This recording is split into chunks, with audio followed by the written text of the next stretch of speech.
पुण्यात्मा, हमने पुराण बहुत पढ़ी हैं, पवित्र पुराण, लेकिन हमारे धर्म गुरु कोई निष्कर्ष हमें निकाल कर दे नहीं पाए, और जिस कारण से हम ऐसे उन कथाओं को याद अवश्य कर लेते थे, लेकिन हमें उनका कोई सिर पैर का पता नहीं था। जैसे पार्वती जी के 107 जन्म हो चुके थे, 108वां जन्म वो जी रही थी। भगवान शंकर वही होते थे, उनकी तब तक मृत्यु नहीं हुई थी, और पार्वती जी की 107 बार मृत्यु हो चुकी थी। और भगवान शिव जब पार्वती जी की मृत्यु होती थी बड़े व्याकुल होते थे, उनका बहुत बुरा हाल हो जाता था उस पार्वती की मृत्यु के उपरांत, उसके वियोग में। एक समय की बात है कि भगवान श्री राम वनवास के अंदर सीता जी के अपहरण के उपरांत वृक्षों से डकरा रहा था, रो रहा था, सीता की खोज पूछ रहा था, मृगों से लिपट रहा था। ऊपर से आसमान से पार्वती और शिव देख रहे थे। भगवान शिव ने श्री रामचंद्र जी अर्थात विष्णु जी को प्रणाम किया। पार्वती जी ने देखा कि किसको प्रणाम कर रहे हैं। नीचे एक व्यक्ति रो रहा है पृथ्वी पर। पार्वती जी ने पूछा, आप किसको प्रणाम कर रहे हो? भगवान शिव ने कहा कि नीचे देखो, ये भगवान को प्रणाम कर रहा हूं। कि वो व्यक्ति रो रहा है? पार्वती ने पूछा कि हाँ, ये भगवान है, परमात्मा है। पार्वती जी कहने लगी, भगवान और रो रहा है? भगवान कैसे हो सकता है जो ऐसे डकरा रहा है जनसाधारण की तरह? यानी विष्णु जी थे वो, और विष्णु जी भगवान शिव के बड़े भाई हैं। अपने बड़े भाई को वो नमस्कार कर रहे थे। पार्वती जी ने नमस्कार नहीं किया और कहा, मैं इसकी परीक्षा लूँगी और सीता रूप बना कर जाऊँगी। यदि ये मुझे पहचान लेंगे तो मैं मान लूँगी कि ये भगवान है। भगवान शिव ने कहा कि यह गलती मत करना, यदि तू सीता रूप बना लेगी तो मेरे काम की नहीं रहेगी। उस समय तो पार्वती जी ने कह दिया कि नहीं जाऊंगी, परीक्षा नहीं लूंगी। कुछ ही देर के बाद भगवान शिव के इधर उधर होते ही सीता रूप धारण किया और भगवान राम के सामने खड़ी होगी जाकर के। अब भगवान रामचंद्र जी ने कहा कि हे दक्ष पुत्री, हे दक्ष की बेटी, भगवान शिव को कहाँ छोड़ाई, अकेली क्यों आ गई? इस बात से वो इतना शर्मिंदा होगी। फिर प्रणाम किया कि भगवान शिव आपको ठीक ही प्रणाम कर रहे थे, आप तो सचमुच जानी जान हो। अब देखो पुण्यात्माओं, इस काल के जाल को समझना। श्रीमद् भगवद गीता अध्याय नंबर 7 के श्लोक नंबर 8-9 में ये गीता ज्ञानदाता काल है, ब्रह्मा विष्णु महेश का पिता है, 21 ब्रह्मांड का स्वामी है। ये कहता है कि जितने भी मेरे अंतर्गत प्राणी हैं, चाहे वो ब्रह्मा है, चाहे विष्णु है, चाहे शिव जी है, चाहे शंकर है, चाहे राम और कृष्ण है, उन्हीं के, तो इन सभी जीवों की बुद्धि मेरे हाथ में है, मेरे कंट्रोल में है। सब बलवानों का बल मैं हूँ, सबकी बुद्धि मैं हूँ, यानी मेरे हाथ में है। अब देखो, इस काल ने उस समय तो भगवान श्री राम की बुद्धि ऑन कर दी, जिस समय पार्वती को पहचान लिया कि सीता नहीं है तू, और उधर से अपनी पत्नी का पता नहीं उसको, उसने कौन उठा ले गया, तो खाक जानी जान था यो। तो ये सब खेल इस काल के हाथ में है। अब क्या हुआ, पार्वती जी वापस आ गई कैलाश पर्वत पर अपने महल में।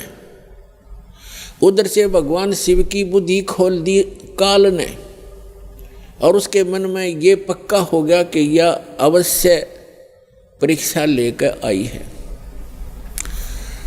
भगवान शिव ने पूछा कि पार्वती परीक्षा ले आई? झूठ बोल दिया पार्वती ने, परीक्षा नहीं ली अविनाशी, मैं ना गई कितने भी। तो भगवान शिव की वह बुद्धि खोल दी, उसने देखा वो अपनी दिव्य दृष्टि से सचमुच ये जाके आई है।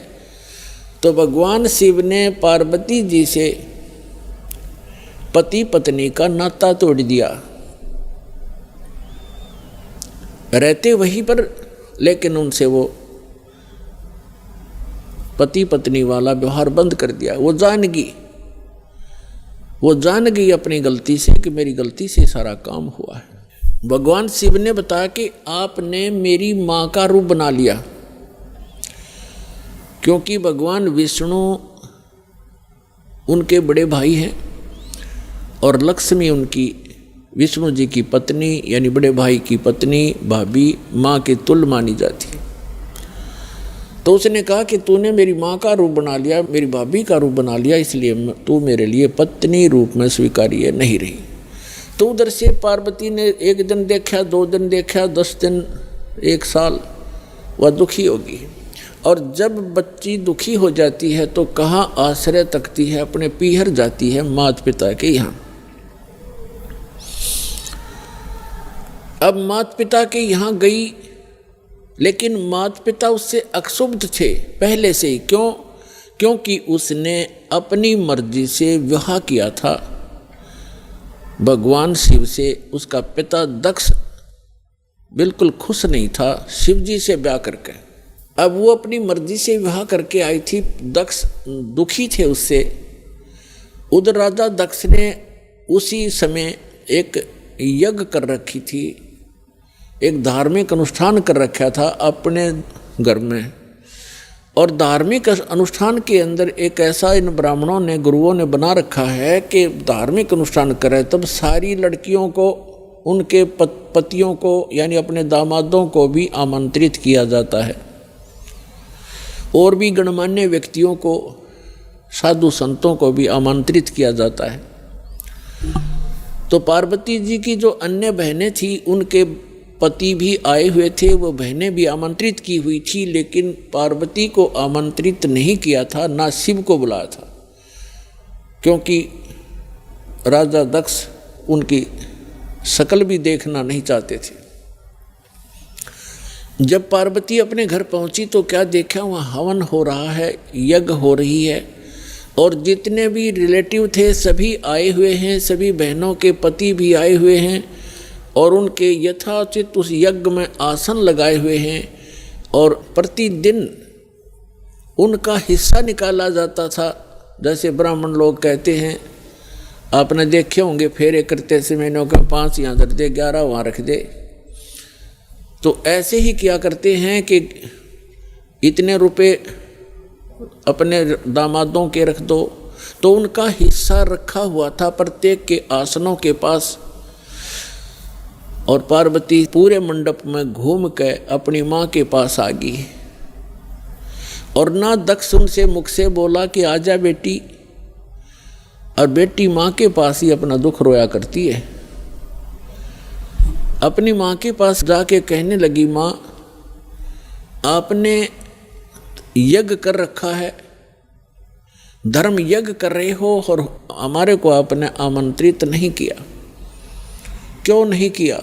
और ऐसा भी था कि जैसे किसी बहन का कोई पति नहीं आया है, उपस्थित नहीं हो पाया किसी कारण से, तो उसका आसन लगा रखा है और उसके लिए फी प्रॉपर उसका हिस्सा भी रखा हुआ है। तो पार्वती जी ने कहा अपनी माँ से कि आपने ना तो अपने दामाद को आमंत्रित किया, ना मुझे किया, ना उसका आसन लगा रखा है।